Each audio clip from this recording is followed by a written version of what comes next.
कि सलाम। इन्होंने कहा मेरे ख्वाबों के गुलशन में खिजाएं रक्स करती हैं, मेरे ख्वाबों के गुलशन में खिजाएं रक्स करती हैं, मेरे होंठों की लर्जिश में वफाएं रक्स करती हैं। अच्छा, मेरे ख्याल के इन्होंने एक शेर अगर पूरा ये और भी अब सुनाना चाहती हैं जरूर आप लोग अच्छे अच्छे एसएमएस भी कर सकते हैं। कॉलर हमारे साथ इनसे बात करते हैं। अस्सलाम वालेकुम। हेलो हेलो हेलो, अस्सलाम वालेकुम। कराची से डॉक्टर अनवर ज़हीर बात कर रहा हूँ। जी, कैसे हैं डॉक्टर अनवर साहब? मैं बिल्कुल ठीक ठाक। आज आप जो कि शायरी के रेफरेंस से गुफ्तगू फरमा रही हैं और आपके यहाँ गेस्ट भी आए हुए हैं, मैं सिर्फ ये अर्ज करना चाहूंगा कि शायर जो है वो पैदा होते हैं और ये गॉड गिफ्टेड चीज है और कभी शायर आप बन नहीं सकते। और अच्छा शायर वही होता है जो अपने गिर्दो पेश से और एनवायरमेंट से जो है वो इंस्पिरेशन लेता है। हर शायर ने, अगर हम देखें तो पूरी तारीख भरी हुई है शायरी की के मुख्तलिफ अदवार में मुख्तलिफ शोरा ने जो है वो शोहरत दवाम हासिल की और वो किस तरह कि वो उन्होंने जो अपनी शायरी से कहीं ना कहीं कोई मैसेज दिया। क्योंकि शायरी की इतनी असनाफ है कि किसी ने गजल में तबाह आजमाई की, किसी ने रुबाई में, किसी ने कसीदे में और किसी ने नज्म में और किसी ने उसको फलसफे की शक्ल में एक नया आहंग बख्शा। तो ये वो चीजें हैं जो शायरी के अंदर हमेशा से मौजूद है और रहेंगी। अब ये है कि आप कहाँ तक उसके अंदर कामयाब होते हैं, आपको कहाँ तक पजीराई मिलती है। तो ये एक चीज ये होती है कि जो शायर अपने अंदर एहसासात और जज्बात रखता है और उसको जिंदगी के कैनवस पर उसी तरीके से पोर्ट्रे करता है, तो वो उसी की हिसाब से जो है लोगों को कहाँ तक उसकी इंस्पिरेशन जाती है और उसकी निदा कहाँ तक पहुंचती है। तो ये तमाम चीजें हैं जो एक शायर को ऊपर की तरफ लेके जाती हैं। और मेरा ख्याल यही है कि हर दौर के अंदर माजी में मुख्तलिफ लोगों ने गजल में शोहरत हासिल की, कुछ ने दौरे हाजिर के अंदर नज़्म में इतनी बड़ी बात कही और इतना अच्छा पैगाम पहुंचाया। तो हर शायर के अपने जज्बात और एहसासात होते हैं और वो उन्हीं जज्बात और एहसासात को आवाम तक पहुंचाने की कोशिश करता है। तो बहुत शुक्रिया आपसे इतने टाइम देने का। चलिए, okay, thank you so much. Doctor Anwar Zaheer साहब हमारे साथ है कराची से और उन्होंने एक अच्छा तबसरा भी किया। इनका पहले भी जब मैं आज तो कॉल आई थी, नाज़रीन की खिदमत में हाजिर हुआ था तो इनकी कॉल आई थी, उन्होंने बड़े मुफीद गुफ्तगू की थी। अच्छा, इन्होंने बात की कि गॉड गिफ्टेड, कि अल्लाह ताला की तरफ से ये अता किया हुआ एक तोहफा होती है, तो कुछ शायर नहीं बन सकता। हाँ, नहीं, ये दुरुस्त है। और आप में जब तक अंदरूनी एक आग न लगी हुई हो, आपके इंस्टिंक्ट्स में, आपकी जिबिल्लत में शायरी की सलाहियत मौजूद ना हो, जब तक वो सामने नहीं आ सकती। और मैं समझता हूँ कि आप के अंदर एक तो फितरी तौर पे ये जज्बा मौजूद होना चाहिए, फिर आप जरा सा उसको निखार पॉलिश दें।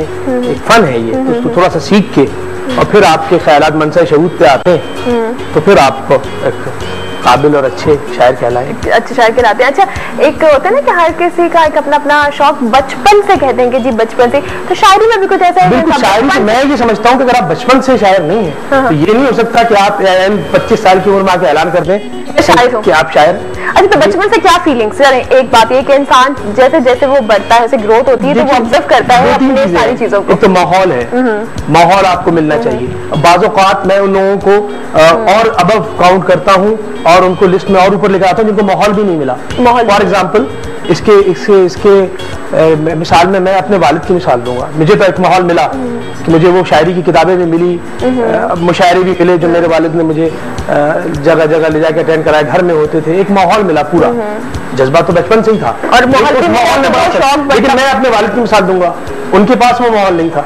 इल्मी और अदबी माहौल तो था, लेकिन वो माहौल के उनके वालिद शायर हों या घर में कोई ऐसा करीबी अजीज शायर हो, वो बड़ा जरूरी होता है। तो वो उनके पास नहीं था। उसके बावजूद वो माशाल्लाह असातिज़ा के भी उस्ताद हैं और वो मुकाम हासिल करना बिल्कुल मैं समझता हूँ कि वो ज्यादा बड़ा कारनामा है। हमें तो वो पूरा माहौल मिला और हमने मेहनत भी की, कोशिश भी की, लेकिन उसके बावजूद ज्यादा क्रेडिट उन लोगों को जाता है जिनके पास निस्बतन वो माहौल नहीं था। बिल्कुल। एक कॉलर से बात करते हैं। अस्सलाम वालेकुम। वालेकुम अस्सलाम। अजी अली रजा, कैसे हैं आप? जी अन्ना जी, बहुत शुक्रिया, अल्हम्दुलिल्लाह, बहुत अच्छी बात है। कमर साहब को बुलाया, बड़ी अच्छी गुफ्तगू कर रहे हैं। कमर साहब बड़ा अच्छा कलाम सुना रहे हैं। मतलब अन्ना जी, ये मालूम करना था जी कि मतलब हमने बचपन से लेकर अभी तक मतलब नासिर काज़मी, फैज अहमद फैज और ये फराज के अलावा वो दूसरा चौथा नाम सामने ही नहीं आया। सामने नहीं आता है। मैं नहीं समझ, ऐसा नहीं है, ऐसा नहीं है। पहले तो कोई और सवाल पूछ लेती हूँ। बात ये हुआ है कि मीडिया ने अगर किसी को ज्यादा सपोर्ट किया है तो वो ज्यादा सामने आ गया, या अगर वो उसमें मीडिया में हर किस्म का मीडिया, इलेक्ट्रॉनिक मीडिया भी है और अखबारात में भी है, लेकिन जो लोग अदब से वाबस्ता हैं उन्हें मालूम है कि लोग हैं, आला पाए के शोरा मौजूद है, इस वक्त हमारे बुजुर्गों में मौजूद है, तो कोई ऐसी बात नहीं कि नाम सामने नहीं आया। बहुत से नाम मैं समझता हूँ कि उसके बावजूद भी सामने आए। जी अली रज़ा साहब, मैं यही कह रहा था, मतलब उनके पाए के नहीं आए, जैसे हम बस पाए के, देखिए उनके पाए के शोरा नहीं है, ये तो वक्त फैसला करेगा, मेरा नहीं ख्याल। और मैं ऐसा नहीं समझता कि कोई इतना बड़ा लैकूना आ गया है कि एक शायर के जाने के बाद कोई दूसरा शायर ऐसा पैदा नहीं हो सका, ऐसा नहीं है। और वो मैं आपको वली दक्कनी का शेर सुनाऊंगा कि राह मजमून ताज़ा बंद नहीं, ता कयामत खुला है बाब सुखन। तो जब तक बाब सुखन खुला हुआ है, लोग आ रहे हैं, आते रहेंगे, बिल्कुल। और अच्छे शेर कह रहे हैं। अब भी मौजूदा अहद हाजिर में भी हमारे जिंदा साथी माशाल्लाह मौजूद है। सही। तो अली कुछ और कहना चाहेंगे? हाँ अल्लाह जी, मैं इनका पसंदीदा शायर मालूम करूंगा और नासिर कादरी के शेर के साथ इजाजत चाहूंगा। दायम आबाद रहेगी दुनिया, हम ना होंगे कोई हमसा होगा। ओके जी, थैंक यू, अपना ख्याल रखिएगा।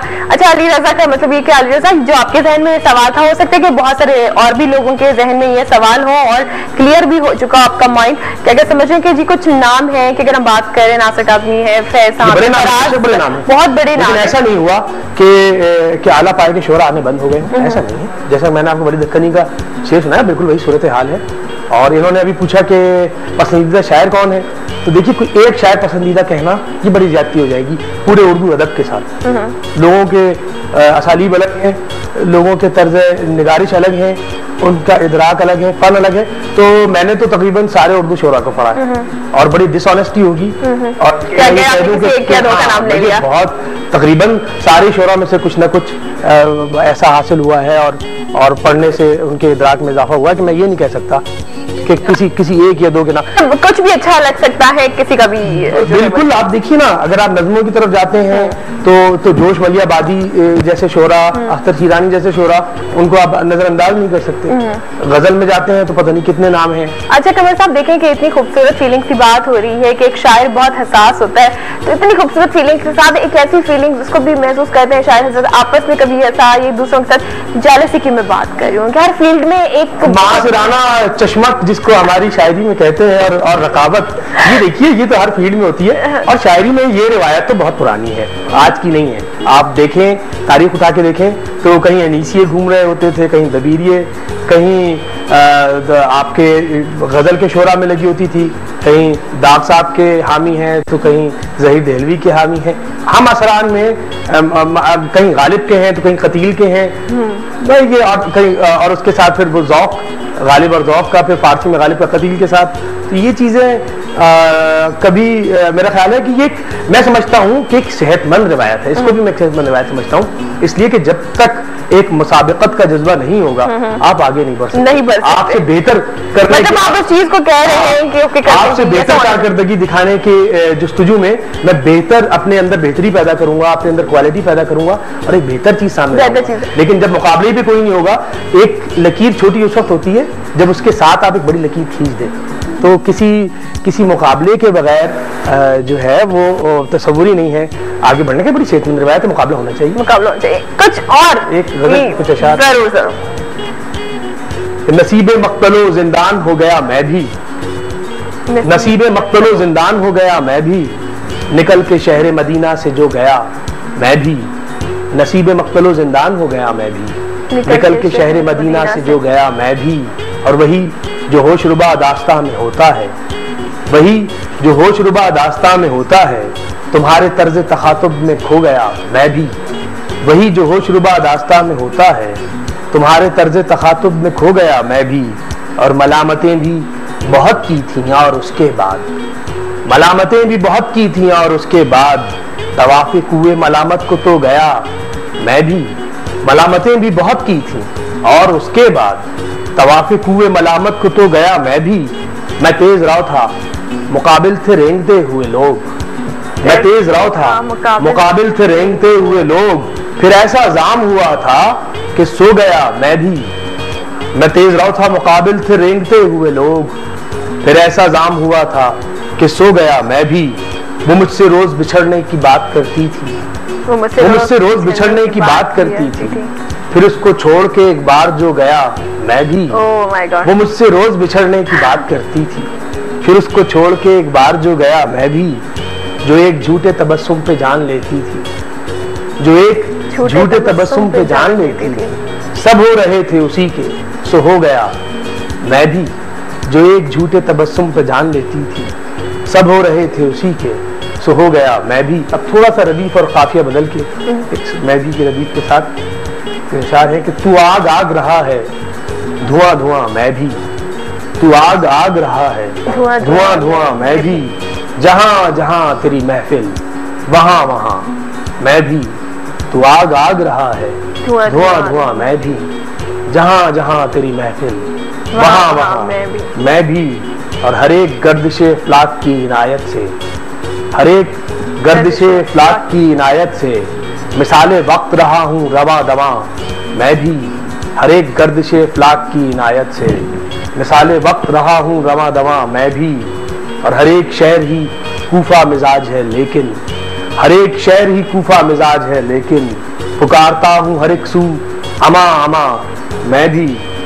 और ये हुस्न और इश्क की फप्ती कोई अजब तो नहीं, ये हुस्न और इश्क की फप्ती कोई अजब तो नहीं। तेरे भी साल हैं सिन हैं जमा जमा मैं भी। ये हुस्न और इश्क की फप्ती कोई अजब तो नहीं। तेरे भी साल हैं सिन हैं जमा जमा मैं भी।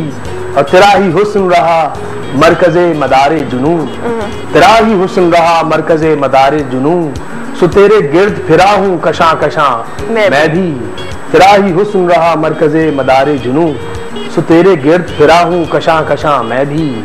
और जमाले यार तेरी चाहतों के सदक़े में, जमाले यार तेरी चाहतों के सदक़े में फसाना बन के रहा हूँ ज़बां ज़बां मैं भी।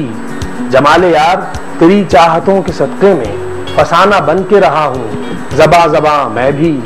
और ये हुस्न और इश्क की फप्ती कोई अजब तो नहीं, ये हुस्न और इश्क की फप्ती कोई अजब तो नहीं।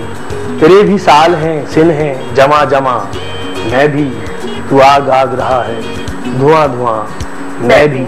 जहां जहां तेरी महफिल, वहां वहां। अच्छा, ये फप्ती, ये जुमला मारना या इस चीज को इसी चीज में आ गया। अच्छा, हर शायर का एक तखल्लुस मतलब होता है कि अपने नाम के साथ एक बड़ा खूबसूरत मेरा नाम ही मेरा तखल्लुस है। बिल्कुल, मैंने अभी आपके सुना कि पहली वाली कदम में भी आपका नाम था कमर। तो अच्छा जी, किस तरह के नाम होते हैं कि छोटे नाम भी हो, लेकिन अपने शायर कोई ऐसा सागिर है और कोई सागिर है? आखिर में बुनियादी तौर वजह यही थी कि इसकी तखल्लुस की कि आप जरा सा मुमताज हो जाए शोरा से, और शेर जब कोट किया जाए आपका तो आपके नाम, तो हाँ आपके नाम के साथ कोट किया जाए कि ये वो था, वो शायर था। जैसे गालिब ने अपना असदुल्लाह से बदला इसलिए कि वो चाहते थे कि मुनफरिद रहें, तो फिर उन्होंने अपना तखल्लुस असद से गालिब कर दिया। उनका असद नाम था, वही वो पहले तखल्लुस करते थे। तो उन्होंने फिर जब ये पता चला कि जी इसी नाम के और भी शोरा गुजरे हैं और उनका कलाम का मेयार बहुत मामूली रहा है, तो फिर अच्छा, फिर उसके बाद देखे ना कि वो नाम अपने ओरिजिनल नेम के साथ चेंज भी हुए हैं कि मतलब जो ओरिजिनल नहीं है उसके नाम उन्होंने रखे भी हैं। तखल्लुस के साथ ही लोग पहचाने गए। गालिब को गालिब आप कह दें तो काफी है, पूरा असदुल्लाह खां कहना काफी जरूरी नहीं है। इसी तरह ज़ौक़ का असली नाम है, इसी तरह इनका नाम है दाग का नाम है, मीर का नाम है, दर्द का नाम है। जो तखल्लुस आपकी पहचान बन जाता है, जिंदगी का पूरा वही आपका हिस्सा बन जाता है। बाज़-औक़ात असल नाम से लोग नहीं पहचाने जाते। मिसालन मैं अपने वालिद का नाम अगर लूँ, अजमत बिलग्रामी उनका तखल्लुस है अजमत, तो अगर उसकी जगह मैं उनका असल नाम बताता हूँ तो लोग नहीं पहचान पाते, इसलिए कि वो जो तखल्लुस है, जो पहचान उनकी शनाख्त मिल गया है वो उसी नाम के। अच्छा, किसी खूबसूरत लड़की को देखकर कभी दिल चाहा कि वो फौरन कोई गजल, कोई अशार आपकी जुबान पर आए? देखिए, खूबसूरती एक बड़ी रिलेटिव टर्म है ना। बात ये है कि वो चेहरे की खूबसूरती वो बड़ी नेचुरल चीज है। शायर हज़रात अक्सर ऐसे भी कहते हैं कि देखिए खूबसूरती के चेहरे की खूबसूरती नहीं, एक फील हो सकती है, एक कशिश भी महसूस। अल्लाह ने वो खूबसूरती बनाई है और वो अपनी जगह पे है, उसकी अपनी कशिश है। उसको इस बात ना करना हक़ाइक़ की नफी होगी, वो भी है, दिल में कशिश पैदा करती है और उसकी गिरफ्त है, ऐसा होता है। और शेर अगर किसी का चेहरा देख के हुए होंगे तो आई डोंट नो, हो गए होंगे। चलिए सवाल को मैं चेंज कर देती हूँ कि कोई ऐसी शख्सियत की, अगर आप बात को इस तरह से करें तो मैं इस तरह से, कोई ऐसी शख्सियत जो आपको अपने हिसाब में ले ले, आप जाएं। मैं जरा सा थोड़ा सा मेरा आप उसको कह लें कि मैं एक ये चीज देखता हूँ कि सिर्फ चेहरा खूबसूरत ना हो, बल्कि कुछ खुसूसियात ऐसी हो जो आपको गिरफ्त में ले लें, वरना महज चेहरा आपको अगर वो करता है अट्रैक्ट, तो ये बड़ी सतही सी बात हो जाएगी। उसके साथ खुसूसियात होना चाहिए। खुसूसियात खुद ही आपको पसंदीदगी उसके अंदर पैदा कर देती हैं, बगैर जाती क्वालिटीज के। कोई शख्सियत यूं पसंद आना जरा सा, वो एक फिर महज चेहरा पसंद आना या एक खूबसूरती, वो भी ठीक है, लेकिन वो बड़े एक मामूली सा स्टेप होगा। उसके साथ जब तक खुसूसियात ना हो तो शायद इतना काबिल तवज्जो नहीं हो पाता, चाहे कुछ जितना भी हसीन चेहरा हो। और बात करें, मैं सॉरी आपको इंटरप्ट किया, लेकिन एक बात मैं पूछना चाहती हूँ कि अभी हम जो पिछला हमारा पूरा बातों का सिलसिला चला रहा है, उसमें बहुत सारी बातें भी हुई हैं। ये एक मजाक के तौर पर एक बात थी, ऐसा होता है कि शायर जो है वो पहली नजर की मोहब्बत को करार देते हैं। एक्नॉलेज कर रहा हूँ, आपने जो बात कही ये हकीकत है और ये सच्चाई है, कायनाती सच्चाई है। हम बाकी चीजों को बाद में देखते हैं कि जो एक हमारी होती है ना एक्सटर्नल, जो हमारी जाहिरी जो एक ब्यूटी होती है, खूबसूरत चेहरे मुतासिर करते हैं, और एक बीइंग एन ह्यूमन बीइंग और एक इंसानी जज्बात और जबिल्लत का हामिल होने की वजह से जाहिर बात है मुझे भी करते हैं। पहली नजर की मोहब्बत क्या होती है? पहली नजर की मोहब्बत जिसको आप कूडो फोडर कहते हैं ना, ये कूडो फोडर जो है ये कभी मेरे साथ नहीं हुआ। और पसंदीदगी अलग चीज है, तो चेहरा देख के आपको अच्छा लगे वो अलग है, लेकिन मोहब्बत में आप फौरन उसके गिरफ्तार हो जाए, ये जरा सा एक मैं समझता है कि हर एक इंडिविजुअल का अपना फेल और इदराक है। मेरे लिए जरा सा ये कभी हुआ नहीं मेरे साथ, कभी हुआ नहीं। तो आप ये सैड होकर कह रहे हैं? नहीं, सैड होकर नहीं कह रहा। मैं क्यों सैड हुआ? ऐसा नहीं होता। नहीं, एकदम एक मजाक में कर रही थी कि कहीं ऐसा तो नहीं कि नहीं जी मेरे साथ तो वाला ऐसा नहीं। लेकिन ये कि बाकी जिंदगी में कभी कभी आपने बात कहा भी कि कुछ शख्सियत ऐसी होती है, कुछ ऐसी शख्सियात होती हैं जिनको देखकर वाकई लगता है कि कुछ अलग है, कुछ चेंज है, लेकिन पहली नजर की मोहब्बत वो सिर्फ अगर किताबों तक देखा जाए, जब दूसरी नजर पड़ती है होती होगी। मैं तो बात की कि मैं पहली नजर की मोहब्बत तो नहीं, पहली नजर में चेहरा अच्छा लगना या ना अलग बात है।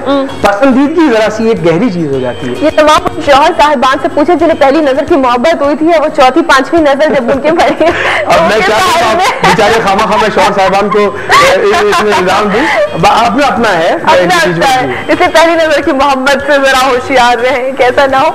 हाँ, ये कि अल्लाह ताला ने इस दुनिया में खूबसूरती जो है वो पैदा की है, और अल्लाह ताला खुद भी खूबसूरती को पसंद करता है, तो बिल्कुल इस हकीकत से नजर नहीं बच्चे खवातीन किस माशरे की खूबसूरती नहीं होते।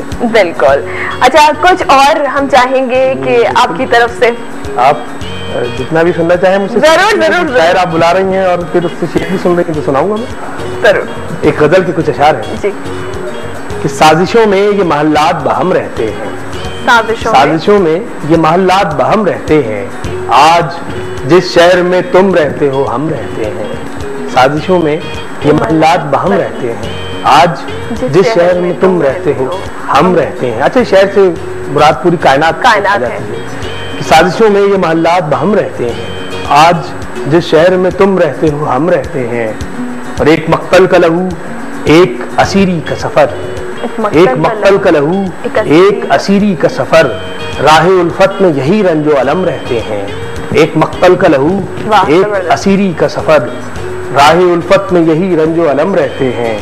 और मुसफ़े दिल पे लिखा करते हैं आयात सुखन, मुसफ़े दिल पे लिखा करते हैं आयात सुखन, हम के जाद आदाए किरतास व कलम रहते हैं। मुसफ़े दिल पे लिखा करते हैं आयात सुखन, हम के जाद आदाए किरतास व कलम रहते हैं। और इनको नामों से नहीं इनके दुखों से ढूंढो, इनको नामों से नहीं इनके दुखों से ढूंढो, लोग रहते नहीं इस शहर में गम रहते हैं। इनको नामों से नहीं इनके दुखों से ढूंढो, लोग रहते नहीं इस शहर में गम रहते हैं। और मश्क दिल रहती है पैकाने सितम से छलनी, मश्क दिल रहती है पैकाने सितम से छलनी, बाजुए इश्क तराई में कलम रहते हैं। मश्क दिल रहती है पैकाने सितम से छलनी, बाजुए इश्क तराई में कलम रहते हैं। और गर्दने हक की रहा करती हैं खंजर के तले, गर्दने हक की रहा करती हैं खंजर के तले, और फिर नेज़ों पे सर मिसले अलम रहते हैं। गर्दने हक की रहा करती हैं खंजर के तले, और फिर नेज़ों पे सर मिसले अलम रहते हैं। मश्क दिल रहती है पैकान सितम से छलनी, मश्क दिल रहती है पैकान सितम से छलनी, आज़ुए इश्क तराई में कलम रहते हैं, साजिशों में ये महल्लात बहम रहते हैं, आज जिस शहर में तुम रहते हो हम रहते हैं।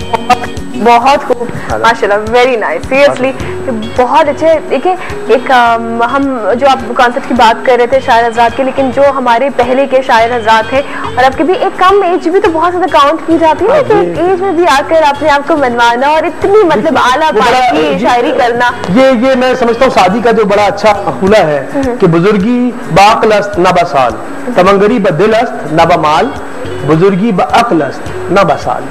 तो अक्ल के मैयार पर परखा जाता है। मैं मेडिकल के शोबे से ताल्लुक़ रखता हूँ, हमारे यहाँ भी यही है कि आप अगर डिग्री लेते हैं, ज़्यादा डिग्री ले लेते हैं, फिर उसके बाद रिसर्च पेपर्स लिखते हैं तो उम्र नहीं देखी जाती। कितने रिसर्च पेपर लिख लीजिए, क्या डिग्रियाँ हैं, आप 8 साल के बाद आप फुल प्रोफेसर बन जाते हैं मेडिकल के शोबे में। तो अब वो कॉन्सेप्ट रहा नहीं कि आप कितने साल गुजारेंगे, बात यह है कि वो साल आपने गुजारे किस तरह। अगर रिसर्च में इंडल्ज किया है, काम ज़्यादा किया है, आपकी डिग्री ज़्यादा है, अहलियत ज़्यादा है, तो आपको ऊपर लेकर आते हैं, उम्र नहीं होती। तो वो शादी का मक़ूला जो है वो सब कायनाती हकीकत बनता है। सही, मज़ीद बातें भी होंगी आपसे और बहुत एंजॉय कर रही हूँ मैं आज का शो और बहुत कुछ सीखने का मौका भी मिल रहा है इसके साथ। लेकिन छोटा सा ब्रेक है, ब्रेक के बाद वापस आते हैं, ज्वाइन करते हैं। अब हमारे साथ रहिएगा सुबह खैर विद वाइब में।